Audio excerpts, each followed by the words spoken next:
데살로니가전서 1장 1절부터 10절 말씀 제가 봉독하고 마지막 절 합독하겠습니다. 바울과 실로아노와 디모데는 하나님 아버지와 주 예수 그리스도 안에 있는 데살로니가인의 교회에 편지하노니 은혜와 평강이 너희에게 있을지어다. 우리가 너희 모두로 말미암아 항상 하나님께 감사하며 기도할 때에 너희를 기억함은 너희의 믿음의 역사와 사랑의 수고와 우리 주 예수 그리스도에 대한 소망의 인내를 우리 하나님 아버지 앞에서 끊임없이 기억함이니 하나님의 사랑하심을 받은 형제들아 너희를 택하심을 아노라. 이는 우리 복음이 너희에게 말로만 이른 것이 아니라 또한 능력과 성령과 큰 확신으로 된 것임이라. 우리가 너희 가운데서 너희를 위하여 어떤 사람이 된 것은 너희가 아는 바와 같으니라. 또 너희는 많은 환난 가운데서 성령의 기쁨으로 말씀을 받아 우리와 주를 본받은 자가 되었으니 그러므로 너희가 마게도냐와 아가야에 있는 모든 믿는 자의 본이 되었느니라. 주의 말씀이 너희에게로부터 마게도냐와 아가야에만 들릴 뿐 아니라 하나님을 향하는 너희 믿음의 소문이 각처에 퍼졌으므로 우리는 아무 말도 할 것이 없노라. 그들이 우리에 대하여 스스로 말하기를 우리가 어떻게 너희 가운데 들어갔는지와 너희가 어떻게 우상을 버리고 하나님께로 돌아와서 살아계시고 참되신 하나님을 섬기는지와 또 죽은 자들 가운데서 다시 살리신 그의 아들이 하늘로부터 강림하실 것을 너희가 어떻게 기다리는지를 말하니 이는 장래의 노하심에서 우리를 건지시는 예수시니라. 아멘. 오늘부터 데살로니가 전서 말씀을 함께 묵상하게 되었습니다. 데살로니가 교회는 바울이 2차 전도 여행 중에 세워진 교회입니다. 사도행전 17장 이하에 보면 데살로니가에서의 바울의 어떤 선교의 이야기들이 기록되어 있습니다. 바울이 데살로니가에 도착했을 때 회당에서 유대인들에게 복음을 전했습니다. 3번의 안식일이 지나는 동안 복음을 전했는데 이 복음을 듣고 믿는 사람들이 생겼을 뿐 아니라 또 그곳에 경건한 헬라인들 그리고 적지 않은 귀부인들 또한 예수님을 믿게 되었습니다. 그러자 이를 시기했던 유대인들이 방해와 핍박을 하죠. 그래서 바울의 일행은 이 데살로니가를 피해 떠날 수밖에 없었습니다.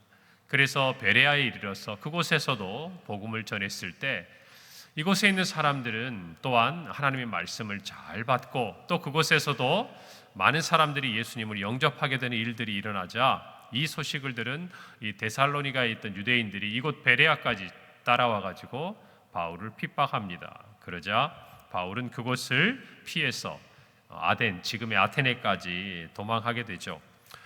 이때 이 데살로니가 교회의 상황이 궁금했던 바울이 디모데를 보냅니다. 그리고 마침내 고린도에서 디모데를 만나서 이 데살로니가 교회의 소식을 듣게 된 것이죠.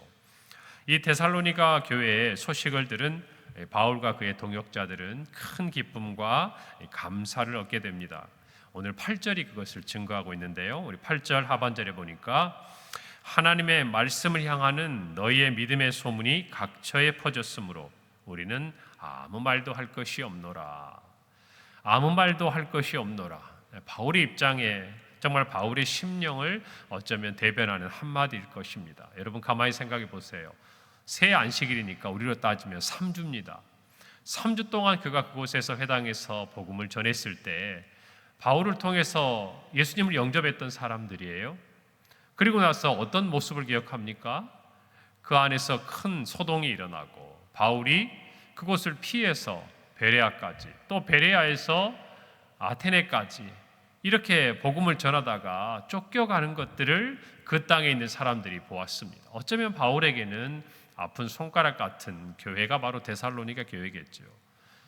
정말 무엇인가 복음이 싹을 틔우려고 하고 또 무엇인가 정말 하나님의 교회가 세워져 가려고 하는 그때에 정말 그곳을 도망치듯이 와야 했던 바울과 그의 일행들, 늘 마음속에 남겨진 사람들이 염려가 되고 생각이 나고 걱정이 되지 않았겠습니까? 이 디모데를 보내면서 어떤 생각을 했을까요? 그들이 이 짧은 시간 동안 복음을 듣고 예수를 믿었는데 그들 안에 믿음이 남아 있을까? 그들 안에 교회가 유지되고 있을까? 얼마나 염려가 됐겠습니까? 그런데 디모데를 통해서 들려온 소식은 실로 놀라운 것이었어요. 그래서 이 바울과 그의 동역자들은 마음에 큰 기쁨이 있었다는 것입니다. 더군다나 그들이 향한 믿음의 소문을 듣고 그것들이 각처에 퍼져나가는 이야기들까지 듣고 나니 아무 말도 할 것이 없는 것이죠. 무슨 말이겠습니까? 이 모든 것은 하나님이 하신 것이다, 그 말입니다. 그래서 그는 5절 말씀에 이렇게 말합니다. 이는 복음이 너희에게 말로만 이른 것이 아니다. 또한 능력과 성령과 큰 확신으로 된 것이다. 우리가 복음을 전했지만 이 놀라운 일들, 너희를 떠났지만 너희 안에 이와 같은 믿음의 역사와 사랑의 수고와 소망의 인내가 나타나 그것이 마게도냐와 아가야의 온 지방에까지 소문이 전파되게 된 이 놀라운 일들은 우리가 한 것이 아니라는 거예요. 우리는 아무 말도 할 것이 없다라는 것입니다. 오직 성령께서 이 모든 일을 이루셨다라고 이야기를 하고 있습니다. 여러분, 바울은 오늘 3절에서 너희의 믿음의 역사와 사랑의 수고와 우리 주 예수 그리스도에 대한 소망의 인내를 하나님 앞에서 끊임없이 기억한다라고 이야기하고 있습니다. 그들이 정말 그 핍박과 환난 가운데서도 교회가 세워지고 신앙을 지킬 수 있었던 것은 그들 안에 그 믿음이 역사하고 있었다는 것이, 살아 숨쉬고 있었다는 것입니다. 하나님의 능력으로 나타났다는 것이에요. 여러분, 늘 말씀드리지만 우리의 믿음의 자리는요, 하나님의 역사가 나타나는 줄 믿으시기를 바랍니다. 믿음이 우리 안에서 증거되는 그때에 하나님이 일하시지 않는 법이 없다, 그 말입니다. 우리가 하나님 앞에 믿음으로 나아갈 때에 하나님은 반드시 그 안에 하나님의 능력으로 역사하시는 분임을 믿으셔야 합니다. 여러분, 이것이 오늘 이 아침에 하나님께서 우리에게 주시는 첫 번째 말씀이에요. 여러분, 우리가 대부분 하나님의 능력을 체험하지 못한 것은 믿음을 따라 행하지 않을 때 우리 인간적인 지식이나 경험이나 염려나 우리가 이 땅에서 가지고 있는 것들을 가지고 무엇인가 행하려고 하다 보면 우리가 가진 능력조차도 제대로 발휘하지 못하는 것이 저와 여러분의 삶이에요. 그러나 우리가 이 자리까지 오도록 하나님께서 우리와 함께 하셨던 기억들을 한번 떠올려 보세요. 언제 하나님이 여러분을 붙들어 주셨습니까? 언제 하나님이 여러분에게 능력을 행하셨습니까? 언제 하나님께서 여러분이 할 수 없는 일들을 하게 하셨습니까? 언제 하나님께서 기대하지 못했던 일들 가운데서 우리에게 은혜를 주시고 역사하셨습니까? 언제 하나님께서 우리의 능력 그 이상의 것들로 우리를 인도하셨습니까? 믿음으로 행할 때였던 것이. 적어도 그때 저와 여러분이 우리의 몸이 약하고 우리의 지식이 부족하고 우리가 가진 것이 없고 우리가 힘들었던 그때 단 한 가지를 보셨어요. 하나님을 향한 믿음이었다, 그 말입니다. 그 믿음이 있을 때 하나님은 그 믿음을 보시고 오늘의 이 자리까지 우리를 인도하셨을 뿐 아니라 앞으로도 믿음을 따라 우리 안에 행하신다, 그 말입니다. 오늘 이것을 믿으셔야 돼요. 우리 주님도 이 땅에 오셨을 때 많은 병자를 거치시고 많은 능력을 행하시고 때로는 책망하실 때 믿음을 보고 고쳐주셨고 믿음이 없음을 책망하셨어요. 그거예요. 오늘 저와 여러분의 삶에서도 마찬가지입니다. 하나님은 저와 여러분의 믿음을 보십니다. 우리의 능력을 보는 게 아니에요. 우리의 형편을 보는 게 아니에요. 우리의 지식을 보고 우리의 사회적인 지위를 보고 우리의 나이를 보고 우리가 가진 어떤 것을 보시는 것이 아니라 하나님을 향한 우리의 믿음을 보신다, 그 말이에요. 하나님 앞에 서려면 믿음을 가지고 있어야 합니다. 여러분, 그래서 히브리서 11장 6절의 말씀, 믿음이 없이는 하나님을 기쁘시게 하지 못한다. 믿음이 있는 자는 아무리 이 땅에서 핍박받고 어려운 가운데 있더라도 하나님을 찾게 돼 있어요. 하나님 앞에 나아가게 돼 있어요. 왜요? 하나님이 나를 기뻐하시는 줄 알기 때문이에요. 그러나 아무리 세상에 많은 것을 가지고 능력을 가지고 세상에 그 어떤 화려한 것들을 영광을 취하고 있다 하더라도 믿음이 없는 사람은 하나님의 얼굴을 피할 수밖에 없는 것이에요. 왜요? 하나님이 기뻐하시지 않는 것을 깨닫기 때문이에요. 오늘 저와 여러분 모두가 믿음으로 하나님 앞에 서는 은혜가 있기를 간절히 바랍니다. 두 번째, 그들 안에 있는 사랑의 수고를 보고 바울은 기뻐했습니다. 여러분, 믿음의 공동체 안에는요, 반드시 사랑의 수고가 드러나게 돼 있어요. 여러분, 사랑은 수고스러운 겁니다. 저절로 있는데 사랑이 이루어지지 않아요. 가만히 있는데 사랑받고 사랑을 줄 수 있는 게 아닙니다. 여러분, 누군가를 사랑해 보시지 않았습니까? 여러분, 배우자 안에 또는 자녀들을 향해서, 특별히 자녀들을 향한 여러분의 사랑을 보세요. 얼마나 수고스럽습니까? 그러나 그것을 수고로 여기지 않는 이유는 사랑하기 때문이에요. 여러분, 저와 여러분이 예수 그리스도 안에서 사랑을 받았습니다.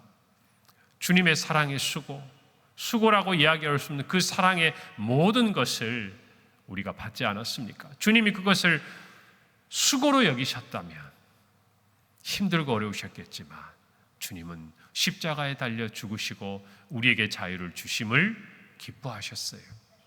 여러분, 이것을 저와 여러분이 알아야 합니다. 오늘 우리의 삶에 사랑이 있기를 바랍니다. 사랑의 모습이 있기를 바랍니다.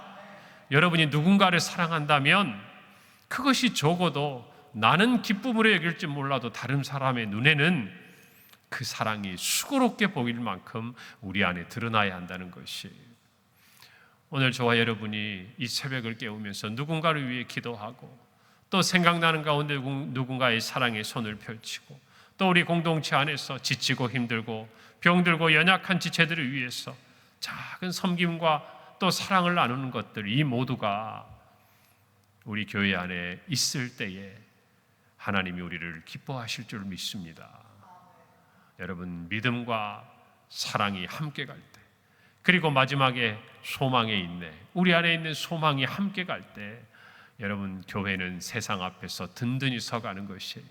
아무리 바울을 쫓아내고 아무리 핍박하고 아무리 복음을 방해해도 복음의 역사는 교회를 통하여서 든든히 서가는 줄을 믿으시기를 바랍니다. 오늘 우리 교회가 있기까지 수많은 사람들의 사랑의 수고가 있지 않았겠습니까? 이 자리에 있는 여러분도 마찬가지고 누군가의 사랑을 받고 이 자리에 계실 거고 또 여러분의 사랑을 받은 누군가가 오늘 이 교회 안에서 주님을 섬기고 있는 것이 우리 평강교회 역사가 아니겠냐 그 말입니다. 우리 모두가 사랑의 수고를 아끼지 않기를 바랍니다. 더 나아가 사랑의 기쁨이 우리 안에 있기를 바랍니다.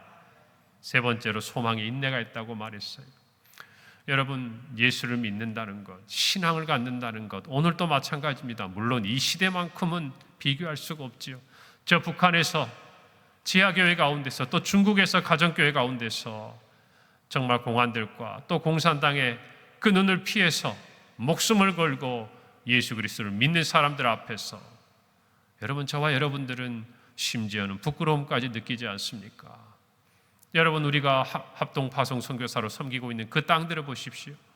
지금도 여전히 예수를 믿는 것이 어렵고 핍박을 당하고 그들의 사회 공동체 안에서 소외를 당하고 제외를 당하는 두려움 가운데서 그들이 한 걸음 한 걸음 내딛는 믿음의 모습을 한번 보세요. 어떻게 그게 가능하겠습니까? 여러분, 오늘 이 데살로니가 교회의 성도들도 바울이 쫓겨가고 그의 동역자들이 도망갈 정도면, 피해갈 정도면 남아있는 자들에게 어떤 핍박이 찾아왔겠냐 그 말이에요. 그러나 그들은 그것을 피하지 않았습니다. 참아냈습니다. 견뎌냈습니다. 그것이 그들뿐만 아니라 그 지역 마게도니아와 아가야까지 이 믿음의 소문이 퍼진 것 아니겠습니까? 예수 그리스도에 대한 소망입니다. 소망이에요. 다른 것이 없습니다. 예수님께서 다시 오실 것이라는 이 소망, 그 소망이 그들로 하여금 견디게 한 것이에요.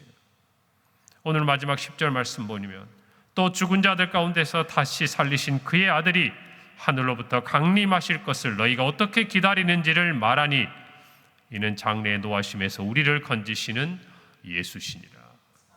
할렐루야. 여러분, 우리는 재림의 신앙을 가져야 돼요.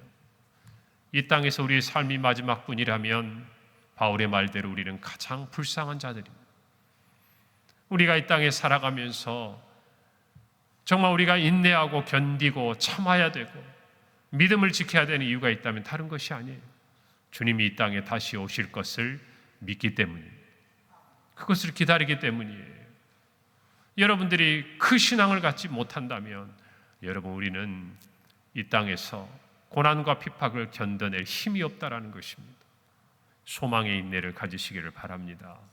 참기 어렵거든 내 안에 소망이 작아졌음을 발견하셔야 돼요. 내가 무엇으로 참아야 하는가? 그저 버티고 견디는가? 아니에요. 초대교회 당시에 정말 이 시대의 수많은 성도들은 다른 이유가 없었어요.